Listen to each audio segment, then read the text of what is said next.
Le problème qu'on a eu à un moment, c'est que d'un seul coup, ces séries où je faisais jamais attention, les séries, c'était des trucs Commissaire Moulin, ça. J'avais commencé à ouvrir l'œil avec le David Lynch qui avait fait Twin Peaks. Je me dit, tiens, c'est intéressant. Hein. Et puis d'un seul coup, il y a les Sopranos qui arrivent, il y a Twin Peaks, il y a Six Feet Under, il y a tous ces trucs-là, The Wire. Et là, je dis, mais il y a des types qui arrivent à bien écrire des histoires, à bien les filmer. Les dialogues, des fois, ils sont au couteau. Et attendez, là, bientôt les gens, ben, pourquoi s'emmerder à lire un livre s'il y a des gens qui sont... alors, dans ces cas-là, il y a un moment de panique, puis après, on se dit, mais peut-être que la littérature a des armes particulières qu'on ne pourra pas non plus se faire enlever par l'image. Alors ça, c'est une vraie... Je crois à ça, j'espère que je ne me trompe pas, mais ça, le principe était là. Je vais essayer de vous écrire une série, mais de le faire d'un point de vue littéraire. Donc... c'est intéressant aussi parce que d'un seul coup, je me suis aperçu que le fait d'aborder la fiction en multipliant les centres, ça devenait intéressant. C'est-à-dire qu'on n'est pas comme dans le grand roman classique où il y a un centre et tout vient comme ça. D'un seul coup, ça s'éclaire dans tous les sens. Et il y a cette idée que ça donne un peu de rapidité. Dès que vous avez un de vos personnages ou un pôle de l'histoire qui s'affaiblit, boum, vous passez à un autre. Et pendant ce temps-là, vous laissez mûrir. Et puis d'un seul coup, vous avez une espèce de... Je trouve ça intéressant. Je trouve ça intéressant parce que ça va... dans l'esprit d'aujourd'hui d'ailleurs, c'est-à-dire que ce genre de traitement de la fiction, si on l'avait proposé il y a 50 ans, peut-être que les gens auraient dit mais je suis perdu, je ne sais plus où je vais. Alors que là, on n'a plus peur d'aller carrément, maintenant les trucs s'ouvrent.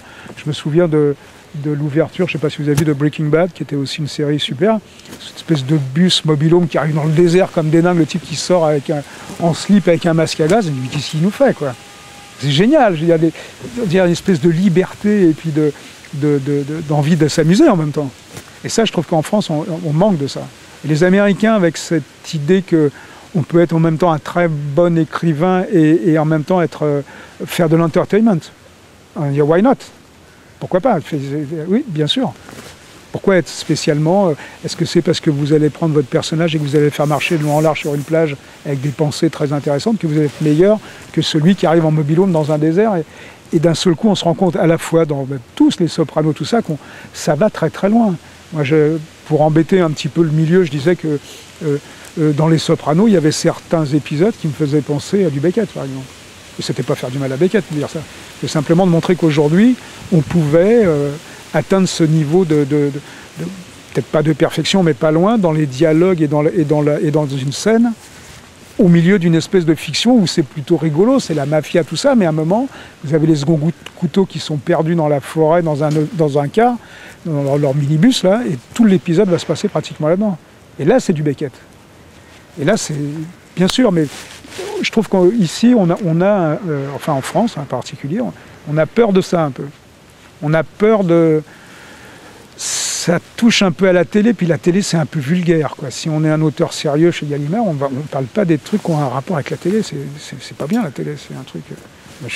c'est absurde quelque part. Bah, si c'est pas bien, il faut y aller quand même. Parce que ce monde, les gens sont plus foutus devant la télé que derrière un livre. Donc allons-y, allons les chercher où ils sont, pas dire non. Non. Moi je crois que la littérature, elle peut changer les gens, au moins leur manière de voir, mais ça veut dire que si vous changez la manière de voir, d'un seul coup, donc la place de l'écrivain, elle est hyper importante, mais si vous êtes là simplement pour vous mettre en avant et montrer que vous avez un esprit tellement fin, tellement subtil que... Non, on n'est pas là pour ça. On n'est pas là pour ça. On est là, je pense que la place de l'écrivain, elle est aussi importante que le médecin ou le professeur et tout ça. Mais encore faut-il ne pas se mettre comme tous ces gens qui sont entre le fleur, les deux magots et machin. Non, il faut se mettre au service des gens. Et j'ai dit à un moment, c'est une manière en même temps de provoquer un peu, mais de dire qu'on a... un écrivain n'a pas le droit de perdre un lecteur. C'est pas s'il fait ça, c'est que s'il n'est pas bon. Et en même temps, c'est grave, parce qu'il a perdu quelqu'un qui va partir il va partir, je ne sais pas où. Il va se retrouver à regarder que des conneries ou à écouter. Là, ce matin, j'ai fait une émission de radio complètement stupide. Et en même temps, je me disais, qu'est-ce que je fais? Je me barre ou je reste? Je suis resté en me disant, je vais essayer quand les questions étaient trop stupides, d'essayer de... Pas jouer le type, non, mais je vais essayer de répondre pas trop bêtement, et voilà. On va essayer de garder un certain niveau. Mais aller chercher les trucs où ils se trouvent. C'est pour ça que je dis toujours, moi, écrire pour 100 personnes, ça ne m'intéresse pas. Ça justifierait pas d'avoir passé 30 ans de ma vie derrière un bureau. 100 personnes qui me diraient « Ah, génial ». Non, ça sert à quoi? À rien. sinon à se satisfaire soi-même. C'est pas ça qui doit justifier à un moment tout le travail d'une vie. C'est absurde.